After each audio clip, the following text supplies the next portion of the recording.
let me do an ad real quick. Where's my ad? Where's my ad? Where's my phone? I gotta find it. Find the phone.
See here. Oh, where am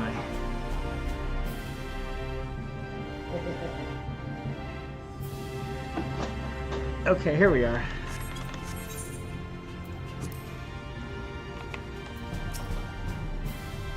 And here we are. Welcome, my friend, to the Crystarium.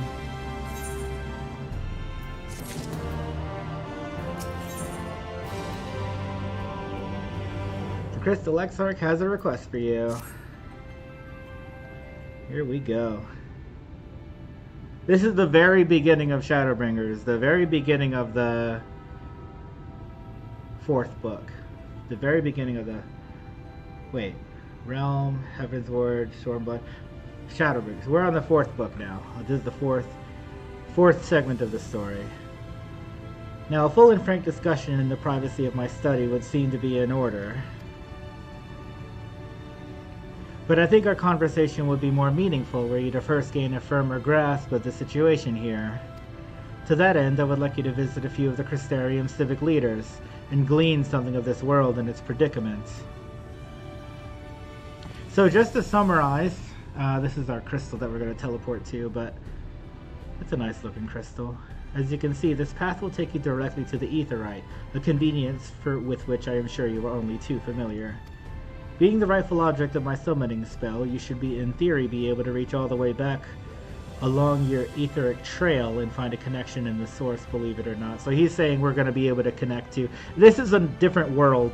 It's a whole totally separate world, separate universe. But what he's saying is we should be able to travel back and forth between the different universes. I strongly suggest you complete this attunement before venturing any further. Very well. Look at that nice looking crystal. So shiny. After you've done so, walk up the steps next to the Aetheryte and head out to the left to arrive in the crystalline mean. This is where you'll find your collective of crafters and gatherers, as well as their spokeswoman, Catless, one of the people I should like you to meet. Okay. So we're going to meet the local townspeople. Another is Morin. To reach him in his Cabinet of Curiosity, you'll want to avoid aforementioned steps. Take the exit on the left and simply continue straight down, along and down until you come to the large doors at the end of the path.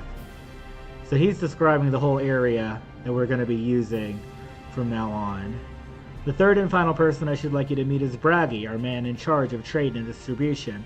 He is to be found in the markets, which you can access from the opposite side of the Aetheryte Plaza.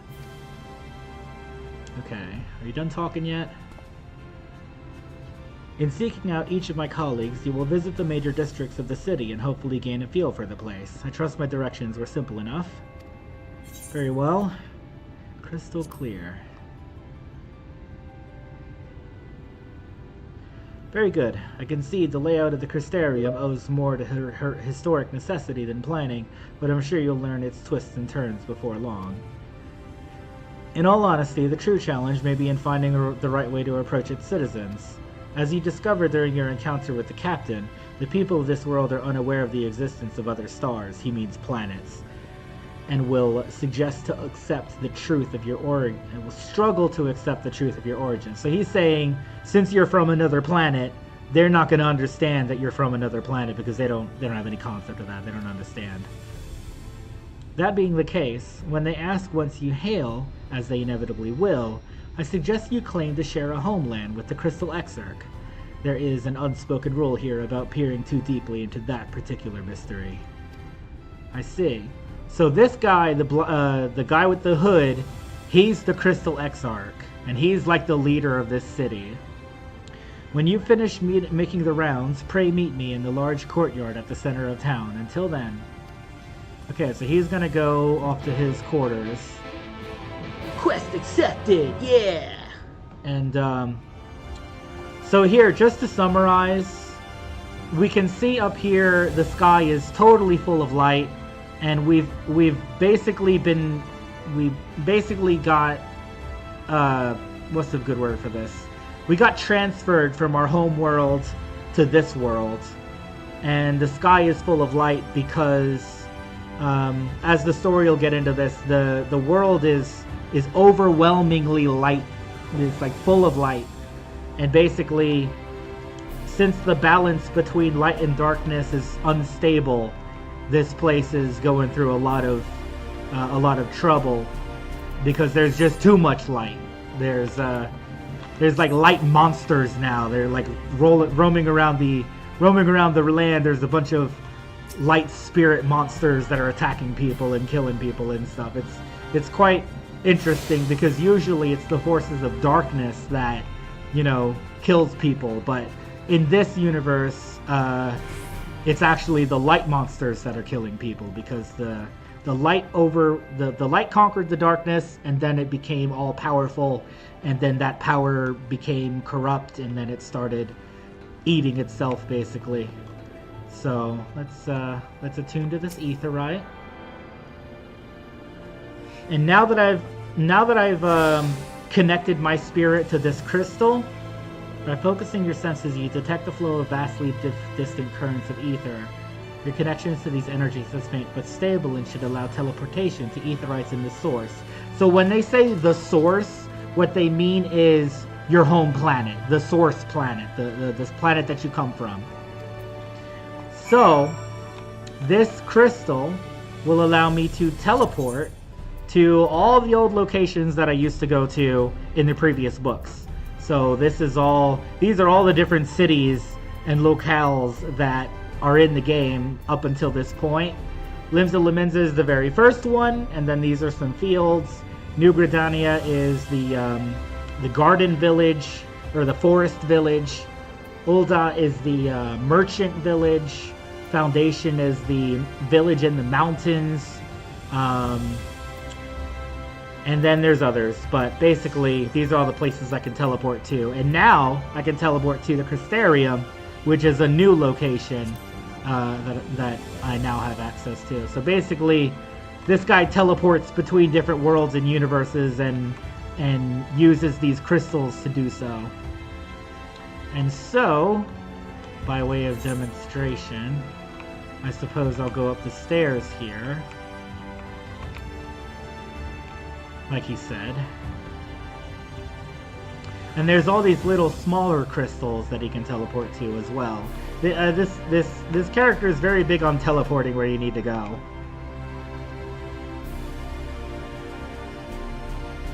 Okay, I'm looking for this Temenos Rookery. Did I already touch this one? I did touch it already, okay. So I'm just gonna teleport. That's what it looks like. And now we're gonna go up the stairs again because I just teleported to the exact same spot I just was. I'm surprised I can't use my my horse at this location. I can't ride my horse, but that's okay. It's fine. This means I'll have to walk slowly.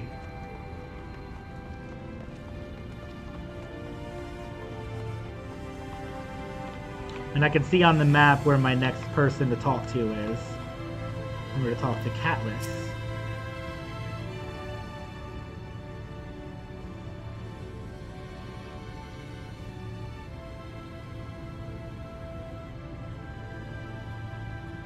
Rare to see a place so well stocked with goods, isn't it? But not here. I'm going to guess you're new to our fair city. Well, for what it's worth, you've chosen a fine sanctuary. The Exarch can throw up a barrier if the Sin Eaters come knocking. The Sin Eaters are the light monsters. So it's a damn sight safer in here than it is out there. Safer and more civilized, too, thanks to us in the mean. We work together to procure materials and resources and craft the goods which makes the city life possible. This is the place to visit if you need a coat mended or a kettle forged. Just don't go thinking it'll all be handed to you on a plate like those Yolmoran layabouts. Here in the Crystarium, we work for a living. Though I see you're no stranger to honest labor, you don't have that whiff of indolence about you like some folk I've met. Still, I can't quite pin down your profession. Where is it you're from? I'm gonna say the Soars. No, I'm gonna say one of the Exarch's countrymen, you say. I see. Okay. They didn't actually give me the option to say anything. Well, then I'll work twice as hard to make you feel welcome. Our city wouldn't even exist if it weren't for him. And any friend of his is a friend of ours. So the Crystal Exarch is like the guy who's saved the world, basically, by creating this city. It's really quite incredible when you think about it. They say his grand magic summoned the Crystal Tower into existence. Pulled the entire thing out of thin air. Okay, so what she's saying is this Crystal Tower was summoned by the Crystal Exarch. And I'm not sure what purpose the tower serves, but it's there. It wasn't long before droves of refugees began congregating around its base, desperate for shelter after losing their homes to the flood. Okay, the flood is the flooding of light all over this world. If I'm not mistaken. It's been a while since I played this. And that's how the Crystarium began. At the Exarch's invitation, buildings started going up, and with the help of some curious relics brought forth from the tower, the place gradually expanded into the thriving metropolis you see today. The city stood here for decades now, yet the eldest among us swear the Exarch looks exactly the same as he did back then. So the Exarch doesn't age. That's interesting. He is indeed a man of many mysteries, but for all his secrecy, he has never yet let us down. So if he and you wish to remain silent about your shared homeland, then the folk here will respect your wish for privacy. Okay, so that tells me that there's a possibility that the Crystal Exarch is actually from our world, not from this world that we're in here. I am, however, more than a little curious to see any crafting talent you might be hiding. If you ought to contribute on that front, be sure to come back and visit once you've had a chance to settle in. Maybe. Just ask for Catless and I'll find you a niche here in the crystalline mean. You can help keep the cogs of the city greased and turning. Maybe. Your exchange with Catless has taught you about life in the Crystarium. I see. I really wish I could jump on my horse, but can't. That's okay. Little walk never hurt anybody. See, now I'm attuning to this crystal, and it's going to be a new location that I can teleport to. So now I'm able to teleport to this location whenever I want. Okay, now I've got a gate in the way. I don't know what's up with the gate. I guess I have to go downstairs. Cabinet of Curiosity. That's like where I'm supposed to go next, though. It's a little symbol there. I guess I'll just go to this next one that I'm able to go to. This one down here, City of the First. It's a very big city. Lots of twists and turns. I'm not exactly 100% comfortable with navigating this place because it's been years since I played this part of the game. So if I get lost, forgive me. I'm already lost, let's be honest. Alright, I'm going this way. And I don't think I'm supposed to take the stairs. So we're gonna go this way.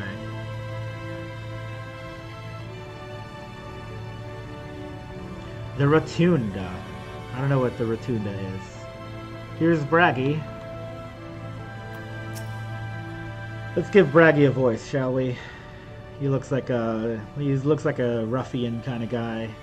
He's got a tiger appearance to him. He looks kind of like a tiger or a lion or something. Here he is. New to the city, friend. The spinning head and wide eyes give you away. Here he is. Welcome. My name is Bragi, and I'm the master of these markets. They gave the district another official title, but I'm not in the habit of using it. I'm too florid by half. I don't know what that means. In any case, our merchants stock a range of equipment for Dran, such as yourself, so finding something in your size shouldn't be the problem. Dran?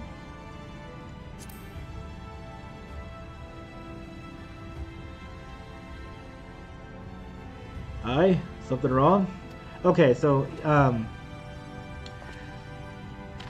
I'll explain in a minute.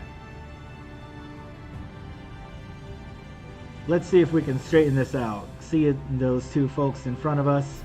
The shorter one is Hume, and the taller one is an elf. Oh, okay. That sturdy individual over there is a Galgant, whilst the one with the horns is the Drawn, like you. So he's introducing the different races. This guy with the horns on his head, is called a Drawn. But in our world, they're called an Aura. So that's why the character was confused, because he was like, I think you mean Aura, because that's what I am. But actually, in their language, they call it a draw. Or drawn or something. And then you have the large, scaly chaps with long tails and a knack for raising livestock. Those would be the Zune. So I guess this guy's a Zune.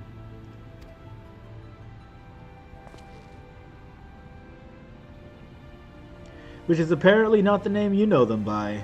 Now I'm curious to know which far-flung region you hail from. Well, I'm a friend of the Crystal Exarch. Same as the Exarch, eh? Well, that explains it. You don't get much further flung than that.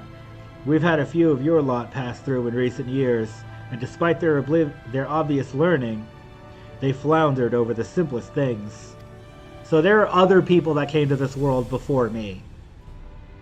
But not to worry. Should you find yourself confused by the local language or customs, I'll be here to answer your questions. I don't think I'm ever going to talk to this guy again. Your exchange with Bragi has taught you about the people of the First. Okay, cool. Alright, now can I go past that, Can I go... Oh, actually, can I summon my retainer here? Okay, the bell does not see... Okay, that would be a surprise. I have a servant, that I can summon using those bells, but since we're in a different universe, that would be quite difficult for my servant to locate me in this universe. I don't think the bell reaches that far. I don't think they can hear the bell from here. Usually it's just like a little ding ding and then they show up, but not in this world. Not yet, at least. Here's another shard. I'm going to tune to this so I can come back to this place if I ever need to.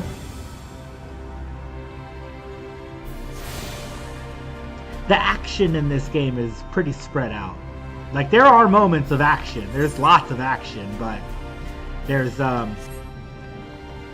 good heap of story. I like to think of it as like an interactive book because there's so much context and characters and conversations and stuff like that. But I find it's worth it because it is quite a good story. So we're trying to save this world from its overwhelming abundance of light. And our world, the one we're from, is full of darkness. Not full of it, but there's more darkness than here. Okay. So I have that. I want to go this way, I guess. I'm not entirely sure, because this is where I'm supposed to go, but that pathway is blocked off by a gate. Here's another shard. I think I got this one already. Can I move now? No. What? How am I supposed to go? What am I supposed to do? I'm so confused. I am so confuzzled.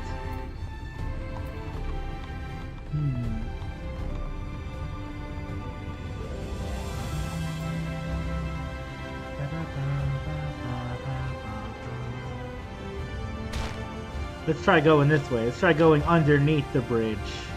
Can I go underneath the bridge? Is this kind of gonna block my way? He's blocking my way. Okay, well.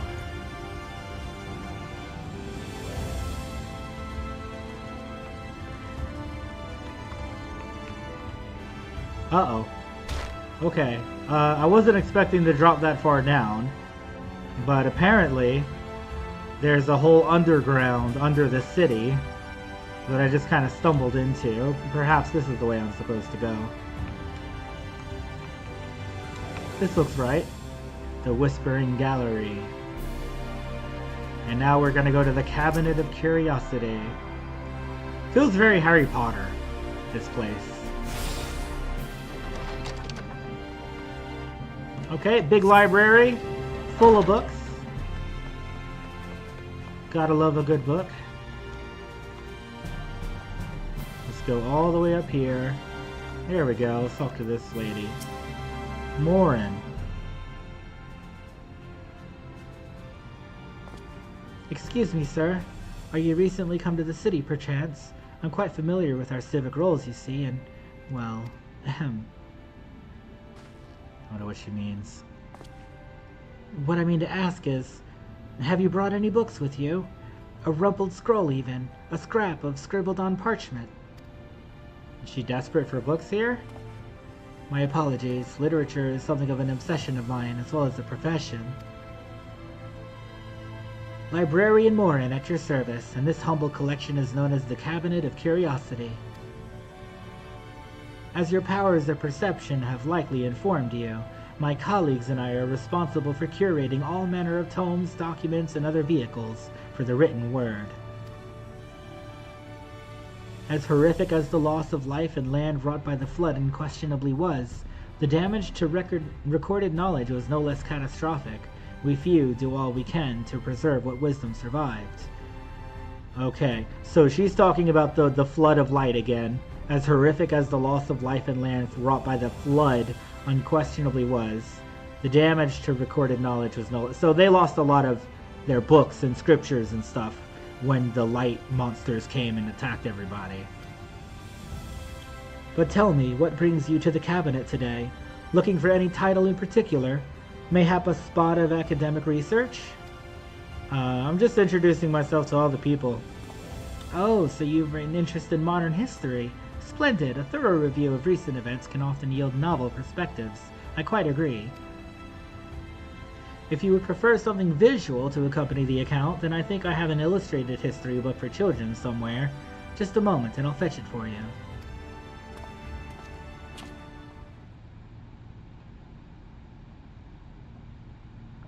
Oh yes, do teach me the history of this world. I'm completely blind. And here we are. Would you like to pull up a chair, make yourself comfortable? On with the lesson, then.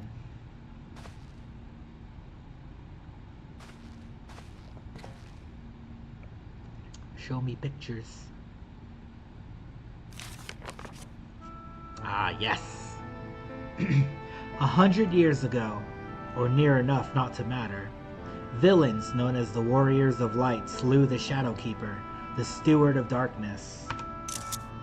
I'm taking screenshots of this because I want to remember this stuff, because it's very fleeting. Knowledge about this game is very difficult to hold on to because there's so much of it. It's really easy to forget stuff. So I'm saving the whenever somebody says something important, I hit my screenshot button and save it. In the wake of this tainted deed, light began to pour into the world as if from unseen cracks. It pooled and swelled without cease, until the day an enormous blinding wave rose up and swept across our star. So, the Warriors of Light defeated the Shadow Keeper, and then light started flooding the world. So this world is flooded with light. We called this calamity the flood of light. That's exactly what I just said. Everything it touched was leached of life and vigor, leaving naught behind but a luminous wasteland.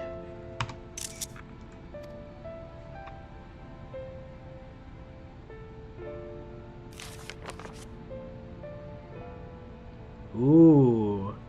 Yet just when it seemed that all would be lost, a savior appeared before us. This is the savior, casting a some sort of magic spell, like a barrier, protecting the people in the city from the flood, from the wave of light. So that's what this looks like. The Oracle of Light. She stood twixt us and approaching doom, and by her power did she stay the flood. Thus was Norvrant, and Norvrant alone, spared the fate of erasure. Ooh, okay. Norvrant must have been the city before it was called the Crystal Exarch City or whatever. I don't know.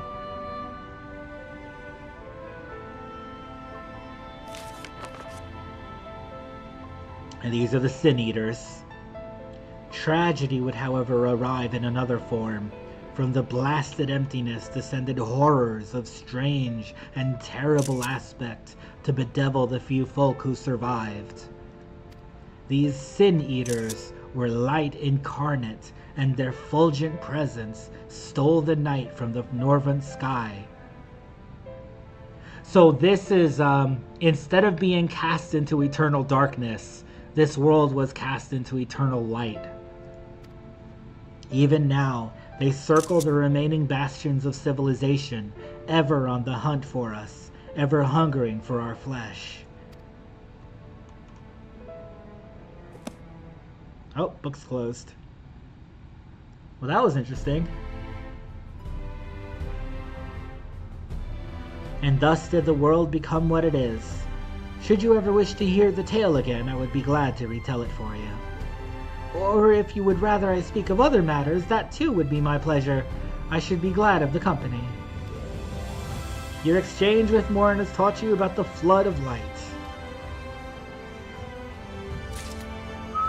So what is this city called?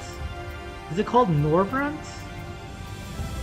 The Crystarium. It just says the Crystarium. I guess Norvrant is the city name, but the Crystarium is the name of the tower or something? I don't know. Okay, where do I go now? Map. I'm gonna teleport here. I'll do my little teleport magic here. Boom. Now we're back at the center, at this big crystal.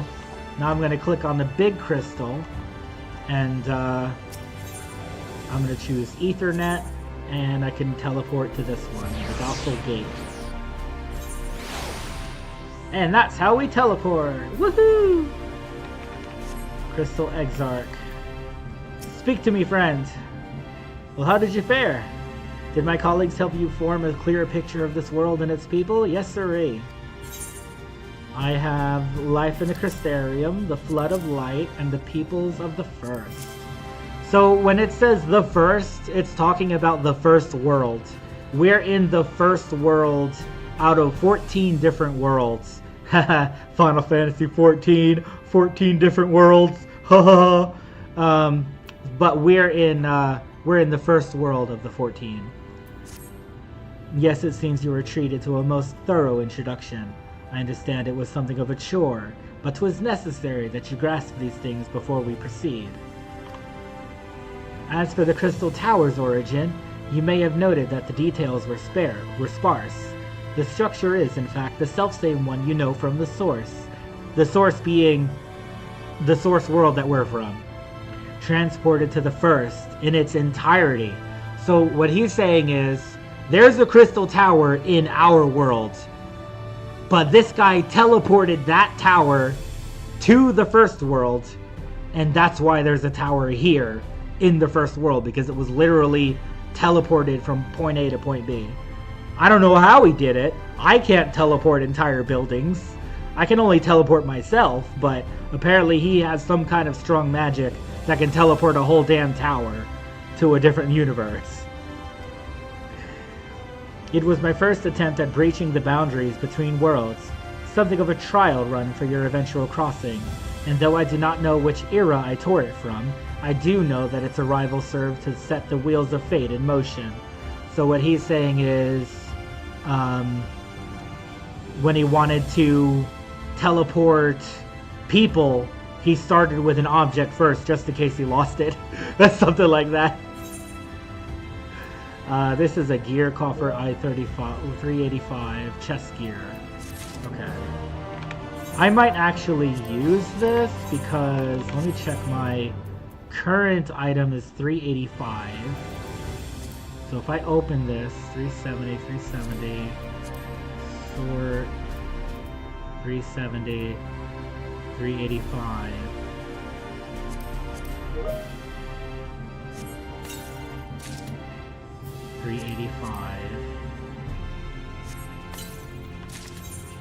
Item management in this game is a nightmare, don't get me started.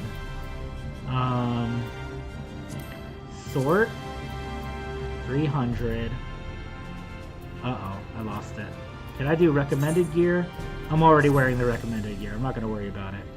I'm not going to worry about it. If the game recommends that I keep this stuff on, I'm just going to keep it on.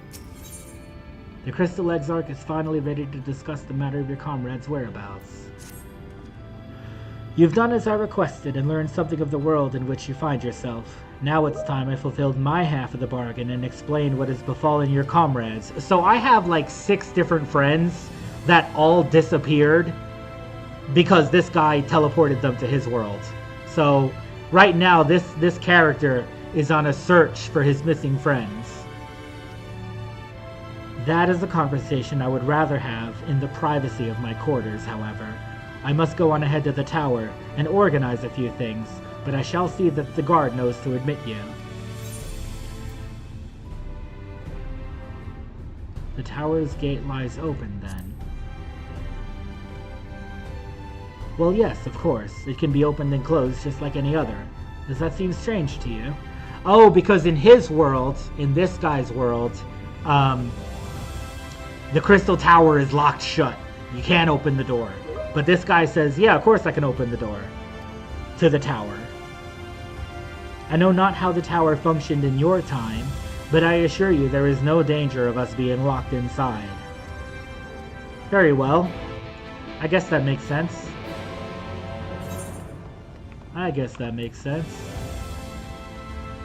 So we can actually walk into the crystal tower.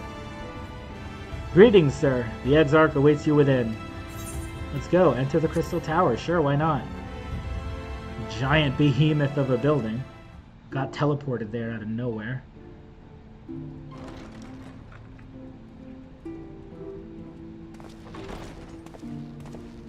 And I designed the way the character looks, by the way. This is my choice of outfit and hair and all that stuff. Weapon I chose. I chose the way this guy looks. Welcome to the Ocular, my private study. We can speak here without fear of being overheard. Ew, acting. I have much to explain, but the truths which I must touch upon in doing so would cause only distress and confusion to the people of this world. Pray keep that in mind. Okay, so we want to keep it on the down low that there's different worlds and stuff, because the common people are not going to understand. I am sure you are desperate to know the fate of your fellow Scions. Scions are the people that this guy works with. To put it simply, they are here in the first. Good. They are here. And alive, I presume. Their arrival, however, was not as recent as you may imagine.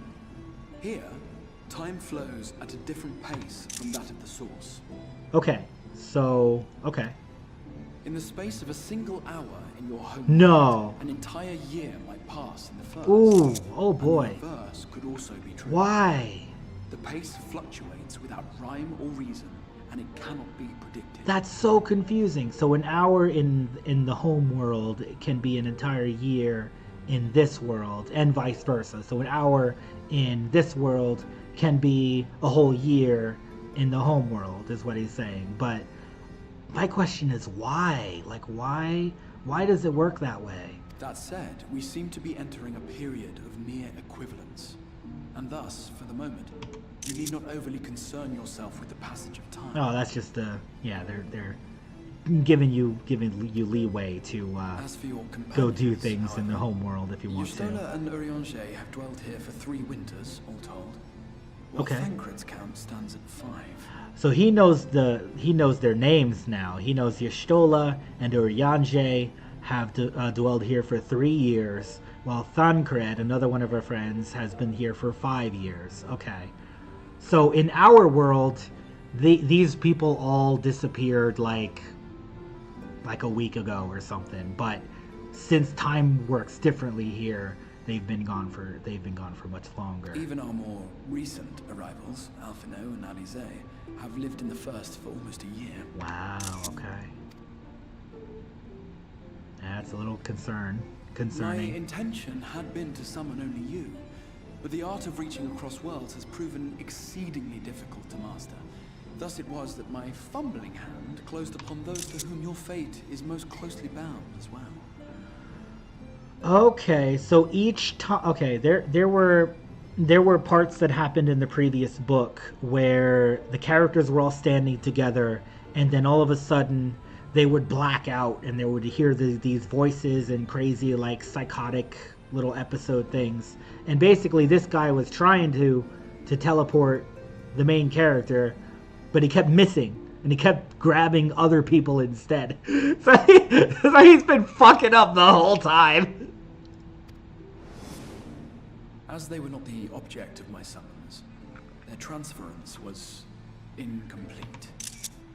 Though they may appear to possess corporeal bodies, they are, in truth, merely spirits that one can see and touch. Okay, so they're like manifesting their souls in this other universe, and they seem physical, but they're not really. Consequently, while you yourself will be able to pass between worlds with relative freedom, Of course. they will not. Much Much as it grieves me. Stranded They're here. Unable to return. Unable to return. Wow. So main character can teleport freely between the different worlds, but these guys cannot. Poor friends. You're gonna have to figure that out. And then find a way to send them back.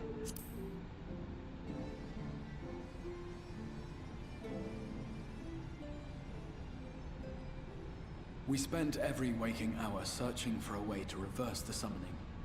In the beginning, at least. As you may have surmised, however, our efforts met with little success. And then we all but abandoned the endeavor once Urianger shared with us the vision he had witnessed during his journey through the rift. In that chaotic no man's land between realms, time and space warp and blend in unexpected ways. What Urianger saw was the future. That which would one day come to pass. Okay, so while he was transferring from our world to the first world, one of our friends saw the future.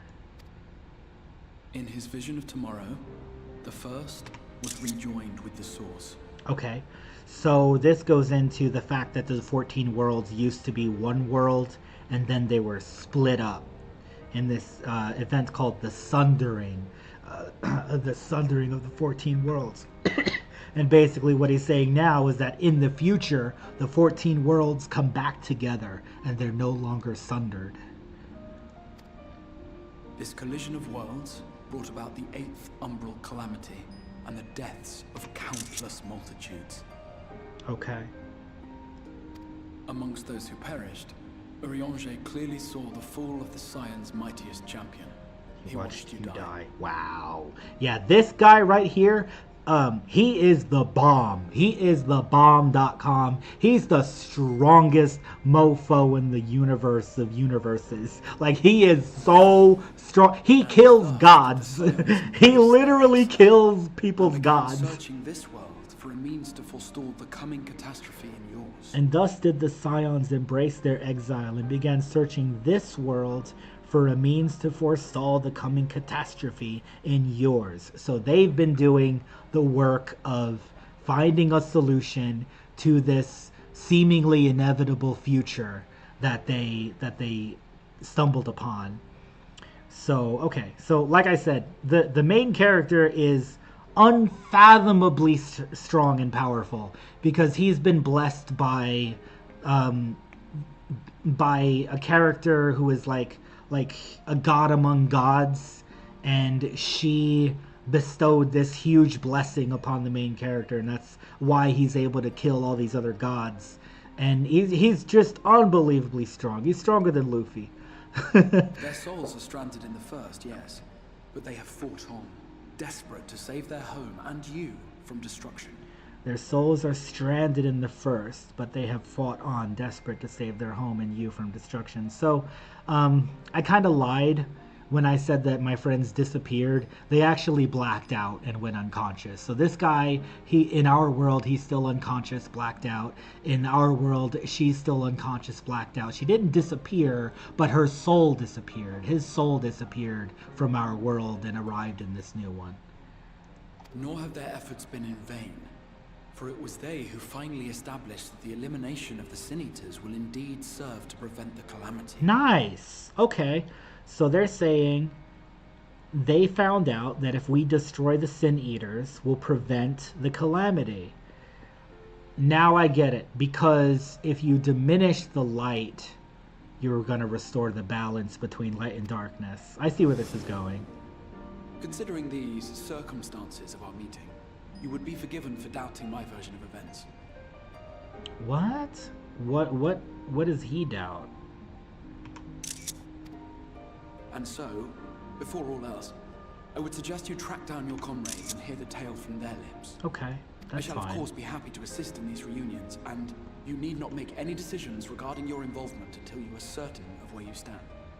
Meanwhile, I promise I will not rest until I have found a way to help your friends return home. Great, thanks, friend. When I first played this... Have I earned your trust for the moment, at least? Right. It's a funny thing I mention it. When I first played this, I did not trust this guy. He's hiding his face. I don't know anything about him. He was like we were hearing voices, and it was his voice, and we were like... I had no idea. I didn't trust him. I thought he was a bad guy. But he's not a bad guy. But at this point in the story, it does serve you to not know, because it's there's tension there. You're not sure whether to trust him. I'll trust you for the moment, let's say. Because when I first experienced this, I didn't trust him. Excellent. You will not regret this. With that settled, we shall have to see about getting you ready for the road. The road? You're going to send me out to the Sin Eaters already? The has no doubt left you weary. I will arrange for a room where you might rest in comfort. While it's being prepared, perhaps I can show you around. Show me around? Around the tower, you mean? Maybe. I've got maybe 10 minutes left.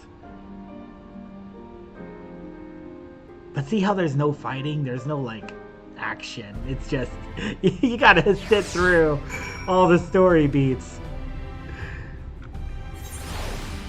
The action, I mean, they spread it out. I don't know. It's fine. It's what it is. It is what it is. It's fine. The Crystarium boasts a number of residential districts, but I have been informed that a room has just become available at the Pendants, which as it turns out is perfect. Our path there will take us past the markets, and I was hoping to give you my own introduction to their wares. Come along. Alright.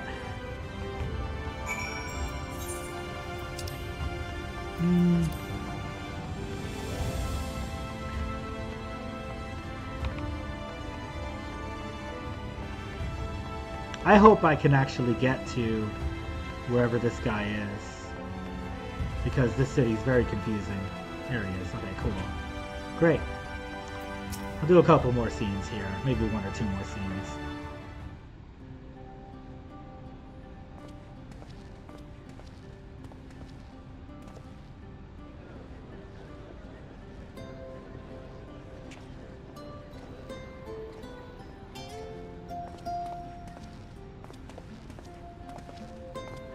This is the Musica Universalis, the commercial heart of the Crystarium.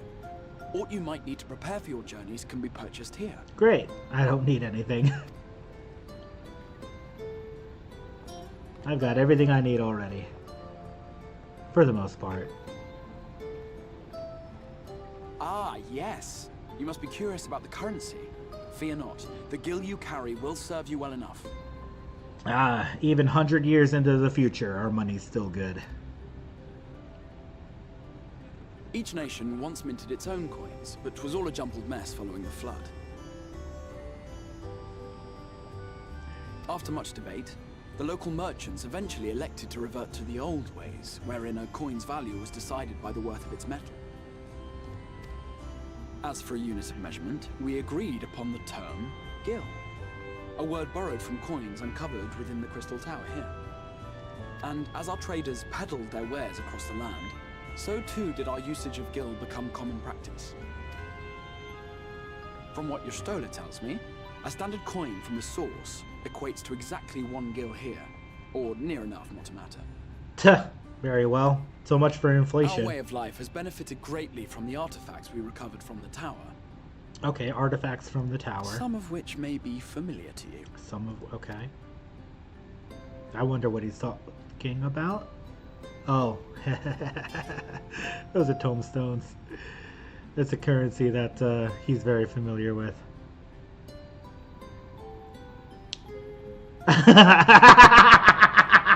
He's like, not again! Not those damn things again! I fear it would not be practical for us to provide everything to which you are accustomed. I fear it would not be Shall we practical means for to us access the provide commodities everything. of your home world. You shall need a means to access the commodities of your home world. Okay. Avan Kerm Sin? Are you there, my friend? Yes, I'm here. Of course I'm here. What amusements do you have for me today? What? My dear Feo Ul, paragon of pixie kind. For you, I have the most vital task. This fine gentleman is a friend from a distant realm. And we have need of a means to ferry things back and forth from his home. Might you be able to assist us in this matter?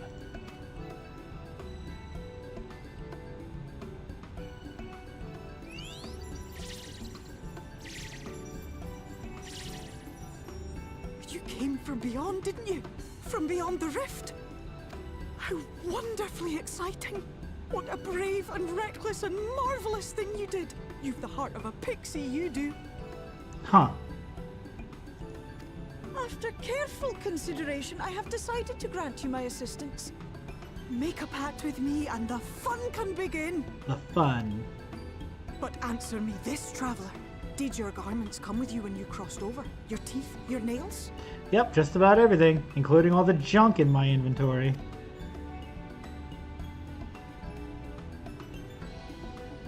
Just as I thought! Then you've a good stout connection with your home through which all your belongings, great and small, may easily pass. Yay! From this moment forth I will be your Ffxiv, and you my Snay Yak. Like the branch which sprouts from the sapling, our bond will flow unbroken from one to the other. Raise your hand.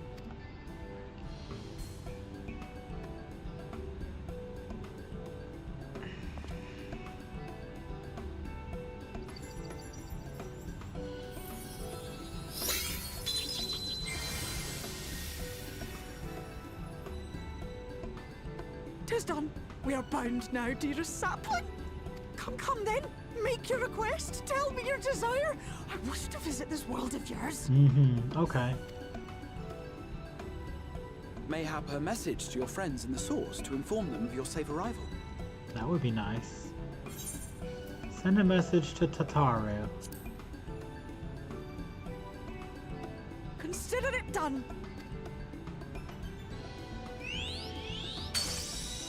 Bye-bye. Well, that was weird. As you heard, that was Feo Ul of the Pixies. Their kind possess an affinity for magic akin to that of arcane beings. They rarely show themselves in populated areas, but Feo is insatiably curious even by Pixie standards, and seems to have taken a liking to the Crystarium. Right, we were going to organize a room for you, weren't we? Come along.